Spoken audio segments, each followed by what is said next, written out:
latest ITV news in the Tyne region. With Amy Lee and Jonny Blair. Hello there and good evening. Thank you for joining us. Coming up on tonight's programme. Courage, bravery and sacrifice. The Deputy Prime Minister leads tributes to a soldier killed in a training exercise in Northumberland. Standing firm, the fresh legal fight over plans to demolish homes in Hordon and replace them with social housing. They're going to have to kill me to get me out of this house, because I'm not leaving. I'm not leaving willingly, because I can't envisage myself walking out of that door and handing my keys over. La Reunion. Newcastle United will be hoping to repeat one of their greatest ever European nights to finish in the top tier of the Champions League. And parading the past, the project to maintain and restore the history and heritage displayed by the North East mining banners.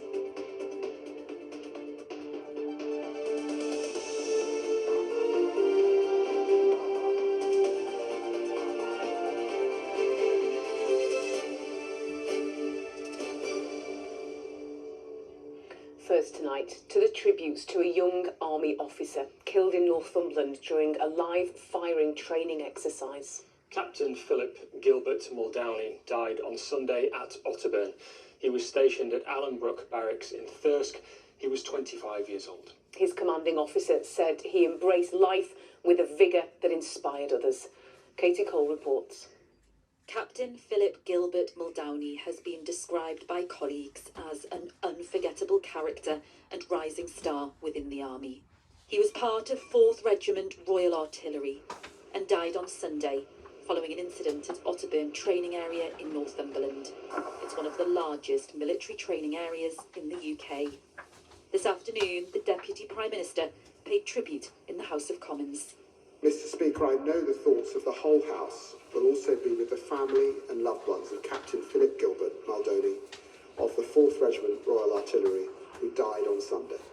We will never forget the courage, bravery and sacrifice made for our country by British servicemen and women.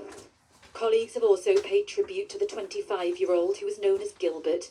His commanding officer said he was an immensely enthusiastic officer who embraced life with a vigour that inspired everyone around him. He led from the front in all that he did, a quality that defined his character. Another colleague said Gilbert was a truly kind person, highly competent and endearingly joyful. It has been the pleasure of my career to have served alongside him, and I consider myself very lucky to have been his friend. Otterburn Rangers have been used for military training since 1911, and it's sadly not the first time there has been a fatality.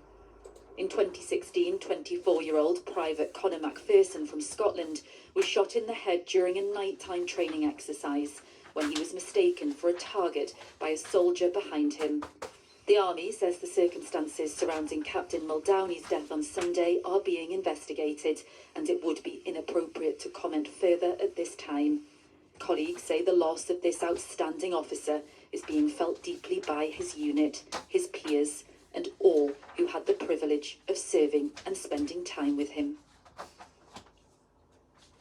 And Katie is in Otterburn tonight. And Katie, tributes now coming in from Ireland, where Captain Muldowney was from. Yes, we understand that he was from County Roscommon in Ireland and that his family are well known there because his father David is a deacon. This afternoon his diocese paid tribute on social media, saying their thoughts and prayers were with him, his wife Meg and their daughters at the sad death of their brother and son. Captain Muldowney joined the Army in January 2020 and he trained at the Royal Military Academy at Sandhurst. He'd served in a number of roles. Last year he was seriously injured whilst on a commando course, but when he returned to duty he joined 4th Regiment Royal Artillery based at Thirsk in North Yorkshire. He was just 25 years old, and as investigations continue into what happened during a training exercise here on Sunday, those who served alongside him say he will be remembered for his determination and humour. They say he was an absolute credit to his family and friends, and their heartfelt condolences are with them at this tragic time. Katie in Otterburn for us this evening. Thank you. Next tonight to some of the most contested and controversial homes in the North East. Yes, houses on 3rd and 5th Street in Hordon are due to be demolished and replaced with social housing as part of a regeneration plan by Durham County Council. Some of those living there, though, claim due process hasn't been followed and are now taking legal action, as Chris Jepson reports. They say home is where the heart is, and that couldn't be more true for siblings Moira and Raymond. They've lived in this house since the ages of 6 and 8, but now face eviction for the council's master plan to regenerate Hordon. We've got so many memories, really good memories, strong memories. It's not just bricks and mortar, it's not just a house, it is literally a home. So everything that's been going on with the council lately and that, has just been so much uncertainty and fear and dread and having to be moved out of the community. Even as a grown man, I can just burst out crying. This home is the only home I've ever known from being a child, and simply just don't want to leave it. If they do leave voluntarily, they'll be put at the top of the list for new social housing, but they say that's unacceptable. I don't see where that's fair, taking our home away from us and making us have to start to pay rent when we've got a home here that's mortgage free and rent free. My mum and dad both made this home what it is now. They refurbished it themselves. You know, blood, sweat and tears as they say, gone into this home. And the council just want to come along and smash people's homes to pieces and not even blink. It's like we're not people. We're just items where they can just pick us up and put us somewhere and just do whatever they like. They want to regenerate the area and they want to refurbish the area. We've never ever been against that. But why do they want to build houses on top of our houses? It's totally unnecessary when there's so much land available in certain areas of Hordon anyway, and across the general area. Durham County Council's master plan for Hordon was given planning permission last month following consultations. It involves demolition of 112 homes within 3 streets, replacing them with new homes. But for those against the plans, judicial review is now the only route of appeal, and that comes with cost. People are up in arms over this, and the crowdfunding's, say, £1,500 a day, and there's already been £9,000 spent on barristers and solicitors up to date just to get lodged in court, and money's coming in daily at the moment on the crowdfunding, and we just need that to grow. With the fear of being evicted, it's made this community gel together. What the council's unwittingly done as well, which is a positive, I think they've purchased up to about 21, I think they've got now. It's got rid of the rogue landlords. So the absolute landlords are gone. You're left with the bones of a great community, people who have been here all the time. I think the council need to get together and work with this community. They need to sit down at the table and devise a new scheme. The council confirmed it's been served the legal challenge and says it will review and consider it in line with the appropriate processes. But if the bulldozers do turn up, Moira is adamant she'll fight to the end. They're going to have to kill me to get me out of this house, because I'm not leaving. I'm not leaving willingly, because I can't envisage myself walking out of that door and handing my keys over to a house that my mother and father put a lot of work into and left for me in our rear to be comfortable for the rest of our lives.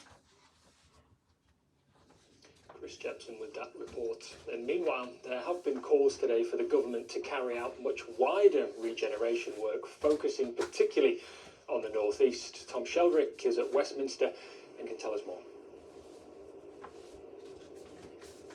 Jonny, those calls come from a group of experts who make up the Independent Commission on Neighbourhoods. They're led by the former County Durham MP, Baroness Hilary Armstrong, and they make recommendations to the government. They say the North East has the highest proportion of the poorest and most troubled places in the country, what they describe as mission-critical neighbourhoods. And today they warn those areas are on course to have higher levels of crime and higher unemployment rates by the end of the decade. In order to prevent that, they want tens of billions of pounds to be spent on regeneration projects. Now, you may remember last autumn the government announced that 13 places in the North East will get £20 million each to spend on things like improving high streets and parks, or converting boarded up shops into community facilities. Now this group want that funding to be increased and for another 40 places in our region to be included, as well as many others elsewhere.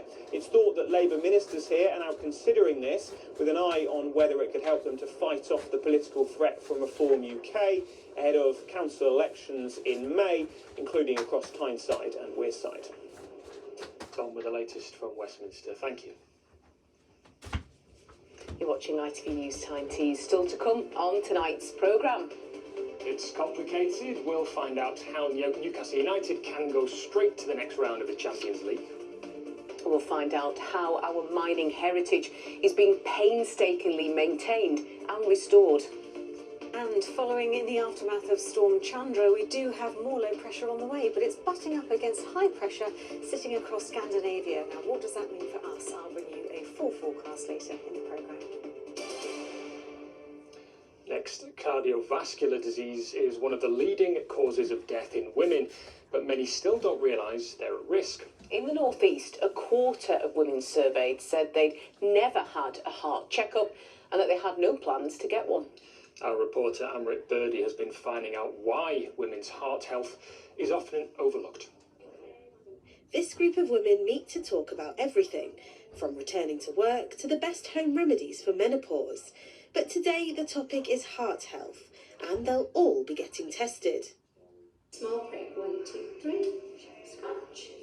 I think it's really important for women to know what their numbers are, whether or not that's blood pressure or cholesterol, because it shows what your risk is for heart attack and strokes in the future. So what we're trying to do is screen people in a community setting which they found really safe. We were able to do the test in 7 minutes, and it's really easy, it doesn't take a lot of space, and we have a conversation with the women about their lifestyle during that. Because of their age and ethnicity, this group is at higher risk of cardiovascular disease, also known as CVD. But new research suggests many women of all backgrounds still underestimate the danger. In the North East, 62% of women surveyed didn't know that CVD is one of the leading causes of death in women. 35% said they weren't concerned about their own risk, and 24% said they'd never had a heart check and had no plans to get one. Researchers say lifestyle pressures may be stopping women from seeking help. Women are tied up with looking after children, looking after parents, and so particularly at this critical midlife age where women are at the greatest risk from heart disease, they're busy taking care of everybody else and not taking the time to take care of themselves. Dr. George Ray is a GP in Morpeth in Northumberland and says people often realise too late that symptoms can be different for women. What you shouldn't be doing is ignoring any chest discomfort or chest pain which has suddenly arrived and which doesn't disappear, and also if it radiates to either arm or it does up to the jaw and the neck and sometimes through to the back and indeed the upper arm, those certainly should not be ignored. A simple finger prick test means these women will leave here knowing exactly what risks to be aware of, and it's knowing the signs and getting checks that could be key to protecting women's hearts. Amrit Birdie, ITV News. Important advice, and stay with us because the ITV Evening News continues at 6:30 with Mary. Coming up at 6:30, Storm Chandra continues to cause chaos in parts of the country. In Somerset, a major incident's been declared, with some river levels hitting record highs. New plans to ensure vets have to be upfront about costs, the biggest industry shake-up in 60 years. His commitment to the concept of harmony. We are nature ourselves. We are a part of it, not apart from it. And Royal First, a film premiere in the grounds of Windsor Castle. Would you join me for those stories and more at 6:30?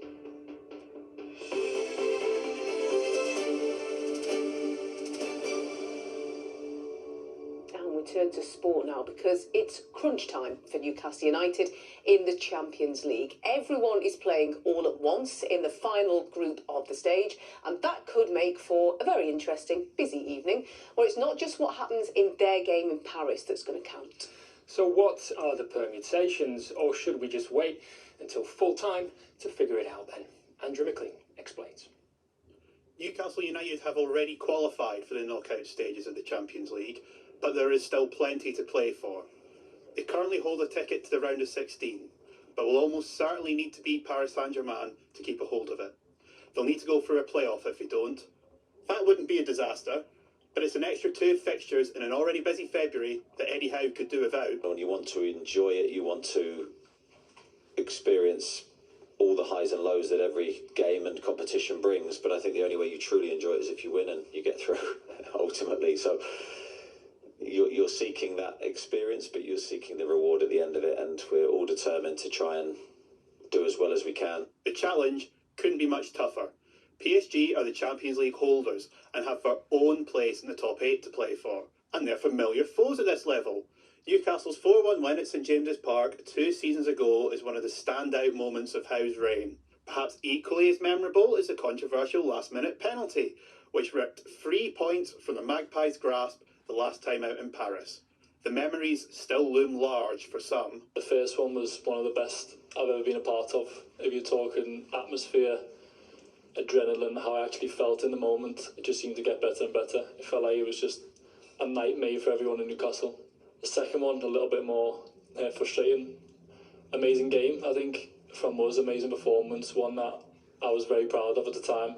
But then to obviously finish the game the way we did was tough. I forget everything about that defeat because it was 2 years ago and a lot of players came, a lot of players left, and I think it's going to be difficult because they are a great side.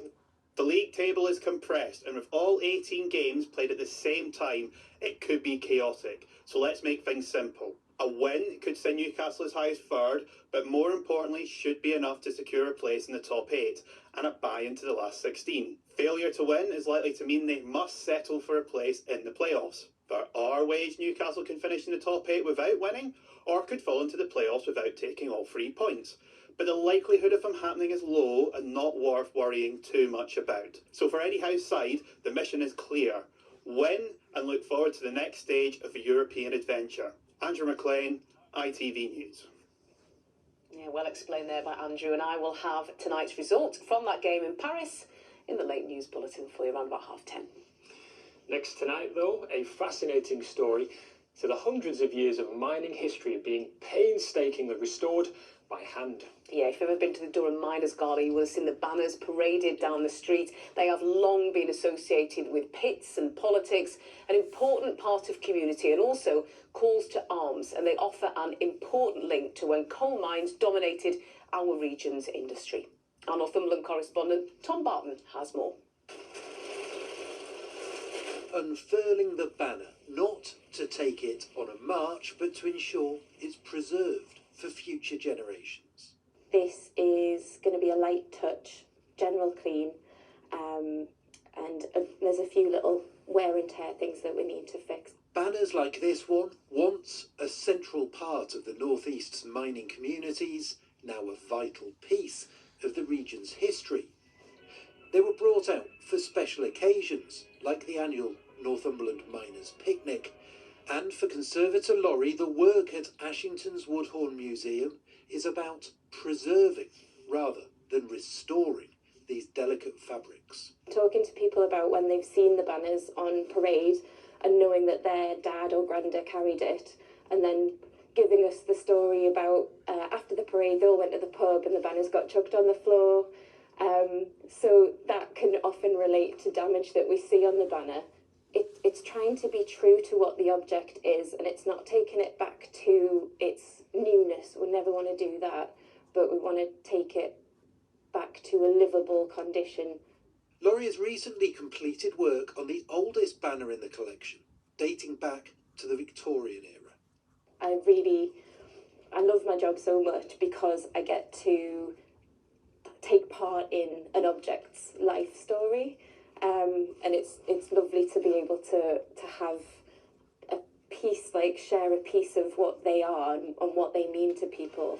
Current banners are on show every year at the Durham Miners Gala, while older ones are always on display at the Woodhorn Museum.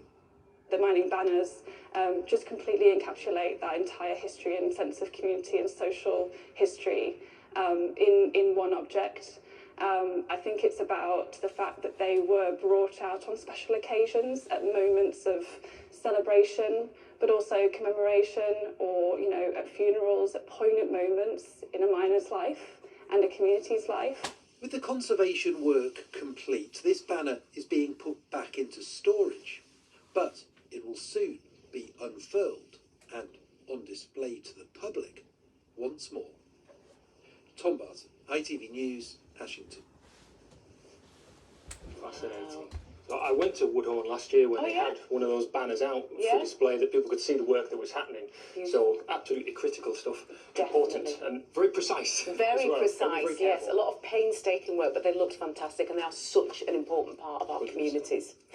Now, we're turning to the weather because we've seen on the national news some parts of the country haven't been as fortunate, but we seem to have avoided very much the worst of Storm Chandra, which blew through yesterday. And with those winds moving on, lots of places in the region woke up today. In fact, it might still be there now, to a blanket of fog. Well, our cameras were out early doors in Swaledale to capture some stunning scenes.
Icy start to the day will give way to a series of oohs and ahs.